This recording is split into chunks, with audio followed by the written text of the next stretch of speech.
Halo, berjumpa lagi dengan gua Revis Tumuri di channel gue ini yang bakalan gue khususkan hanya untuk ngebahas tentang sejarah. Sorry gue baru upload lagi setelah sekian lama dikarenakan kesibukan pekerjaan yang padat banget dan gak bisa gue tinggal. Di video sebelumnya kita sudah ngebahas tentang latar belakang lahir dan bertumbuhnya gereja dari aspek budaya maupun dari aspek agama. Buat kalian yang belum nonton videonya, kalian bisa langsung klik di pojok atas. Oke, sebelumnya buat kalian yang lagi nonton video ini, jangan lupa dukung gua untuk produksi konten-konten yang bermanfaat bagi kalian dengan cara kalian pencet tombol like, pencet juga tombol subscribe, dan bunyikan loncengnya supaya kalian dapat notifikasi pas gua upload video terbaru. Sip, thank you ya.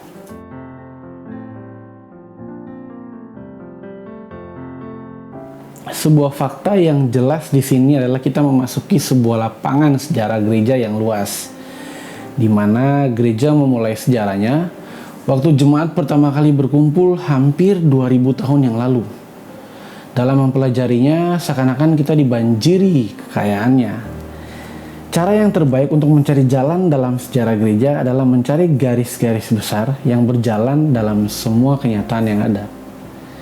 Tidak semua peristiwa sama penting, sehingga berguna kalau khususnya diberi perhatian kepada peristiwa yang mengakibatkan banyak peristiwa lain, serta sangat mempengaruhi perkembangan sejarah gereja.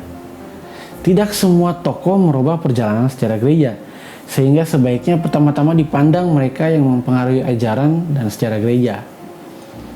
Tidak semua angka tahun harus dihafal, hanya angka tahun-tahun yang merupakan titik balik dalam kehidupan bergereja yang perlu dihafal.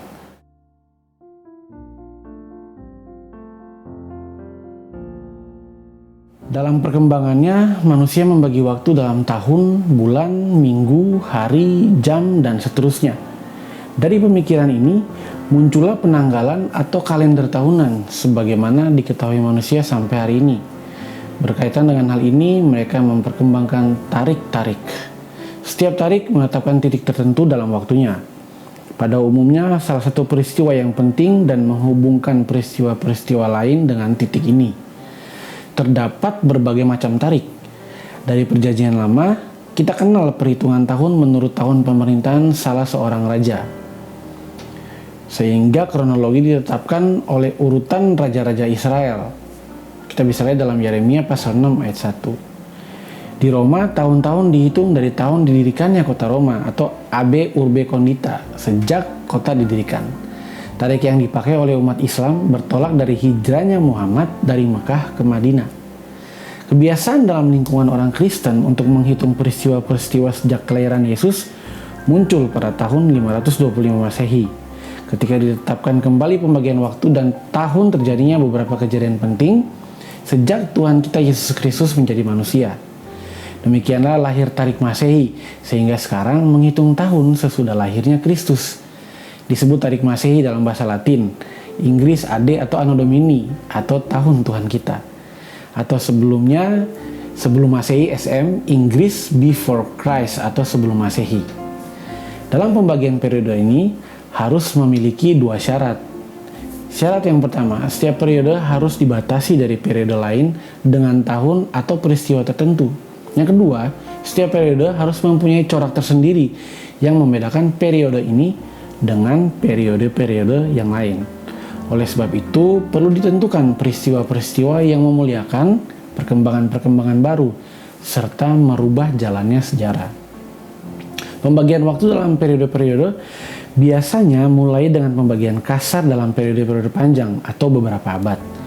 Kemudian setiap periode ini dibagi dalam bagian-bagian yang lebih pendek atau beberapa dasawarsa atau puluhan tahun yang dapat dibagi secara lebih halus lagi. Pembagian itu kurang lebih sebagai berikut. Yang pertama, masa gereja purba itu dimulai dari kurun waktu tahun 30 sampai 590 Masehi. Yang kedua, gereja pada abad pertengahan dimulai dari 590 sampai tahun 1517. Yang ketiga, gereja pada zaman baru dari tahun 1517 sampai masa kini.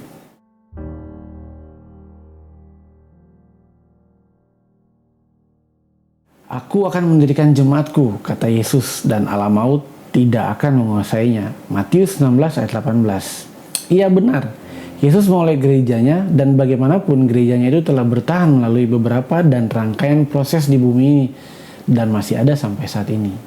Bab pertama dari sejarah gereja ditulis oleh Roh Kudus melalui hambanya Lukas, seorang dokter kafir yang kemungkinan berasal dari Antioquia di Syria. Buku tersebut dikenal sebagai Kisah Para Rasul. 7 minggu setelah penyaliban Yesus dan kebangkitannya, orang-orang Yahudi dari Kekaisaran Romawi berkumpul di Yerusalem untuk perayaan Pentakosta. Sekelompok pengikut Yesus yang berjumlah 120 orang berkumpul dalam sebuah rumah pribadi ketika Roh Kudus turun di atas mereka. Keramaian dari orang-orang Yahudi terkejut ketika mendengar orang-orang Galilea itu berbicara dalam berbagai-bagai bahasa. Orang-orang Galilea biasanya tidak berpendidikan seperti orang-orang Yahudi yang berdiam di pusat ortodoksi, yaitu kota Yerusalem. Sesampainya di rumah ibadat, Rasul Petrus menyampaikan khotbah yang berkuasa dan 3.000 orang percaya kemudian memberi diri dibaptis. Maka pada saat itu gereja memulai. Kisah Para Rasul pasal 1 sampai pasal 2. Sejak itu jumlah orang percaya makin bertambah dan Injil semakin disebarluaskan. Sebagaimana diketahui bahwa dalam transportasi pada masa itu, pada masa pemerintahan Kekaisaran Romawi baik itu di darat maupun laut, sangat baik dan lancar, sehingga membantu memperlancar Injil untuk disebarkan ke berbagai penjuru wilayah. Ditambah pula dengan merakyatnya bahasa Yunani di seluruh tanah jajahan Kekaisaran Romawi, itu semakin mempermudah dalam penyampaian berita Injil. Tentu saja pada waktu itu umat Kristen tidak luput dari penganiayaan. Kita bisa membaca di dalam Kisah Para Rasul pasal 4, pasal 5, pasal 7 sampai pasal 8. Tetapi semua penganiayaan itu tidak menyebabkan mereka mundur, takut, goncang. Malah sebaliknya mereka lebih bersemangat dalam menyampaikan berita kesukaan itu. Gereja di Antioquia di Syria dimulai pada tahun 44 sampai 68 Masehi, adalah pusat penginjilan kedua setelah gereja mula-mula di kota Yerusalem. Dan bertobatnya Saulus yang kemudian ditambah kerjasamanya dengan Barnabas yang juga bernama Yusuf, orang yang berasal dari Siprus. Injil lebih disebarluaskan baik ke timur maupun ke barat. Rasul Paulus yang dikenal sebagai rasul orang kafir bersama dengan Barnabas diutus melayani jemaat di Antioquia, Syria, yang anggota jemaatnya terdiri dari orang Kristen Yahudi dan non-Yahudi. Dari jemaat ini kemudian menjadi pusat kedua penginjilan yang mempunyai tugas mengadakan penginjilan kepada orang-orang non-Yahudi.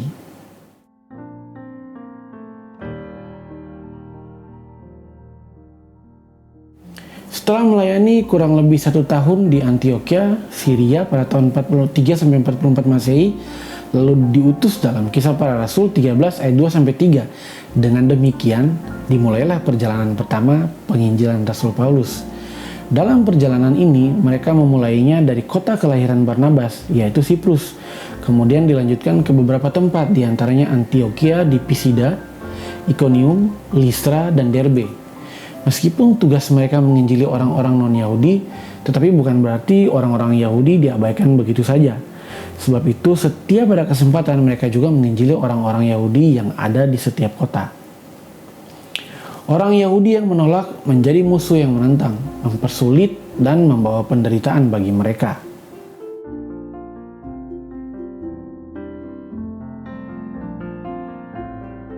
Usia jemaat yang relatif muda ini digoncangkan oleh ajaran yang menyesatkan dan cukup membahayakan keberadaan jemaat pada saat itu. Ajaran ini berkaitan dengan doktrin keselamatan atau soteriologi. Sumber permasalahan ini muncul pada waktu orang Yahudi yang sudah masuk Kristen, tetapi kerap kali membawa kepercayaan yang lama ke dalam kekristenan. Mereka berpandangan bahwa orang diselamatkan oleh karena anugerah dan iman itu terlalu mudah, sebab itu perlu ditambah dengan melakukan hukum Taurat. Para pemimpin pada waktu itu sangat tanggap dan cepat mengatasi hal ini dengan mengadakan sidang pertama atau bisa kita sebut konsili dalam sejarah gereja. Dan hasil yang diputuskan dalam sidang tersebut adalah keselamatan di dalam Kristus hanya oleh karena anugerah dan iman yang dicatat di dalam Kisah Para Rasul pasal 15.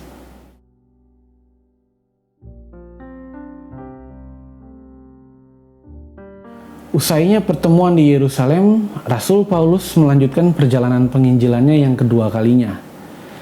Tatkala hendak memulai misi ini, terjadi perselisihan antara Rasul Paulus dan Barnabas. Pokok permasalahannya karena keikutsertaan Yohanes yang juga bernama Markus. Setelah berbincang dan tidak mengalami titik temu, maka mereka berpisah dan Rasul Paulus mengajak Silas, sedangkan Barnabas mengajak Markus. Hal ini tercatat di dalam Kisah Para Rasul pasal 15 ayat yang ke-35 sampai 41. Perjalanan Rasul Paulus yang kedua kali ini, di samping mengunjungi tempat-tempat yang pernah dikunjungi dan juga beberapa kota di benua Eropa, di antaranya Filipi, Tesalonika, Berea, Athena, dan Korintus. Di Korintus ia tinggal selama 2 tahun.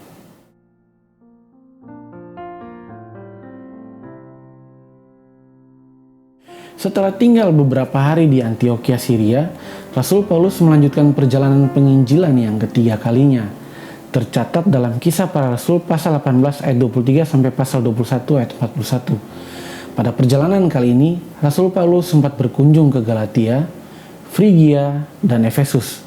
Setelah itu, ia melanjutkan perjalanannya ke Makedonia, yaitu ke Korintus. Ia tinggal di sana selama 3 bulan. Seusai perjalanan ini, Rasul Paulus merasa pekerjaannya di bagian timur sudah selesai. Dan ia bermaksud melanjutkan perjalanan ke Roma dan terus ke barat ke Spanyol. Tercatat dalam surat kepada jemaat di Roma pasal 15 ayat 22-28. Surat kepada jemaat Roma ditulis oleh Rasul Paulus ketika ia berada selama 3 bulan di Korintus. Tetapi sebelum berangkat ke Roma, Roh Kudus menghendaki dan memimpin Rasul Paulus untuk kembali ke Yerusalem. Dicatat dalam Kisah Para Rasul pasal 20 ayat 22. Dengan demikian, ia mengakhiri penginjilannya yang ketiga.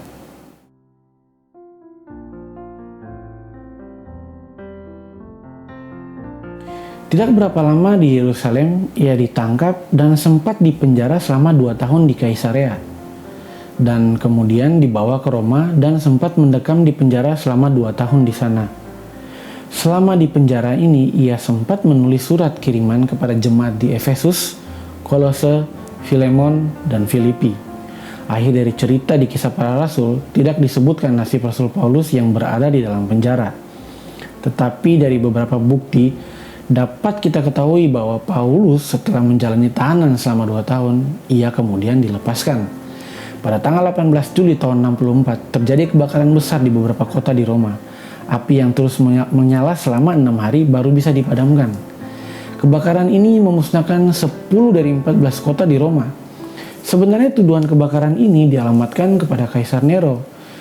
Tetapi raja yang kejam ini dengan cerdiknya mengalihkan tuduhan itu kepada orang-orang Kristen pada masa itu. Mulai saat itu, orang-orang Kristen mengalami penganiayaan yang luar biasa hebat. Sejumlah orang Kristen ditangkap dan selanjutnya diikuti oleh penganiayaan yang mengerikan. Banyak orang Kristen disalibkan, beberapa orang dijahit dalam kulit-kulit binatang buas, kemudian anjing-anjing besar dibiarkan dilepas untuk menyerang mereka, dan mereka dikoyak-koyak menjadi potongan daging. Para wanita diikat pada sapi-sapi gila dan diseret-seret sampai mati. Setelah malam tiba, orang Kristen dibakar di kayu sula di dalam taman milik Nero untuk dijadikan sebagai obor penerang. Orang-orang yang membenci orang Kristen bebas berdatangan ke taman itu dan Nero duduk di kereta perangnya sambil menikmati pemandangan yang mengerikan itu. Pada masa penganiayaan yang dilakukan oleh Kaisar Nero, menurut tradisi gereja purba, jemaat Kristen memperingati kematian Rasul Paulus dan Rasul Petrus sebagai martir di kota Roma. Oleh para pengikutnya, Rasul Petrus diminta pergi menyelamatkan dirinya keluar dari kota Roma. Rasul Petrus mengikuti permintaan itu. Namun ketika ia sudah berada di pinggiran kota Roma, ketika ia melewati Via Appia Antica, dia melihat penampakan Tuhan Yesus. Petrus terkejut dan bertanya dan berlutut, "Quo vadis Domini?" yang dalam arti harafiah, "Hendak kemanakah engkau pergi Tuhan?" Tuhan Yesus menjawab Rasul Petrus, "Eo Romanum crucifigi iterum." Aku hendak pergi ke Roma untuk disalibkan kedua kalinya. Seketika itu Rasul Petrus sadar bahwa dia telah lari dari tanggung jawabnya. Dia kemudian mengerti bahwa dia harus berkorban dan mati bagi Yesus. Dia menangis penuh penyesalan, meminta ampun, kemudian bangkit dan berputar masuk kembali ke kota Roma untuk memimpin umat yang tadi ditinggalkannya. Rasul Petrus kemudian berhasil ditangkap oleh pasukan tentara Roma. Dia dihukum mati dengan cara disalibkan seperti Yesus. Tetapi atas permintaannya sendiri, penyaliban terhadapnya dilakukan dengan cara terbalik. Kepalanya di bawah, karena dia menganggap bahwa dirinya tidak layak dihukum sama persis seperti apa yang Tuhan Yesus alami. Rasul Petrus dimakamkan di sebuah lokasi di Vatikanus Mons atau Bukit Vatikan yang waktu itu berada di luar tembok kota Roma. Pada tahun 326 Masehi oleh Kaisar Kristen pertama, Konstantinus I, yang memerintahkan pembangunan makam Rasul Petrus. Dan di atasnya kemudian dibangun sebuah basilika dengan nama Basilika Santo Petrus atau San Pietro in Vaticano. Dalam perkembangannya kemudian Basilika Santo Petrus merupakan bagian dari negara Vatikan. Di lokasi tersebut pula dijadikan kompleks pemakaman para paus dari Rasul Petrus yang dianggap sebagai paus pertama sampai dengan saat ini. Sedangkan Rasul Paulus juga mengalami nasib yang sama.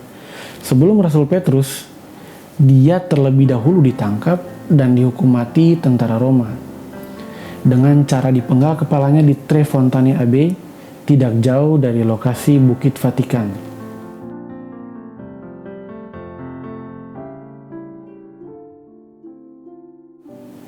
Menurut tradisi gereja purba, Rasul Andreas mengabarkan Injil sampai di Yunani Utara, Epirus dan Skythia.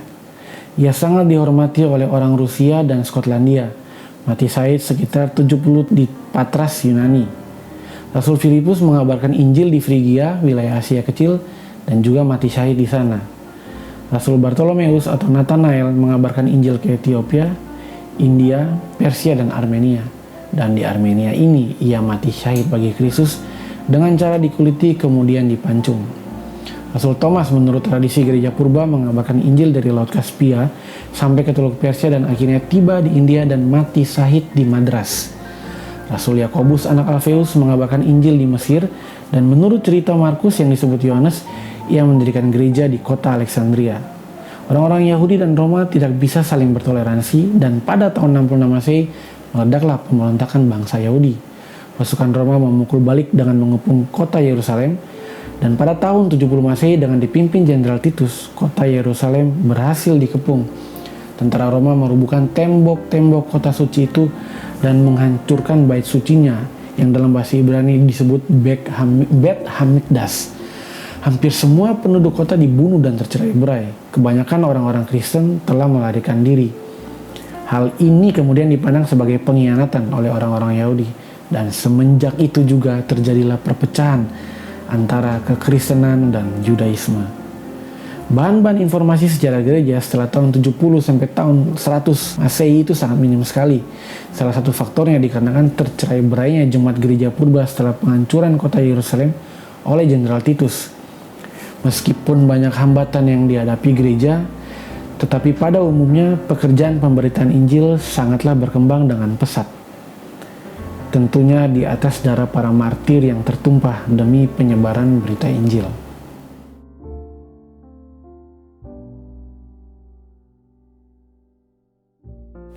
Terima kasih sudah menonton video ini sampai selesai. Jika kalian suka dengan video ini, berikan tanggapan kalian di kolom komentar. Dan jangan lupa dukung gua untuk produksi konten-konten yang bermanfaat bagi kalian dengan cara kalian pencet tombol like, pencet juga tombol subscribe, dan bunyikan loncengnya supaya kalian dapat notifikasi pas gua upload video terbaru. Thank you and God bless.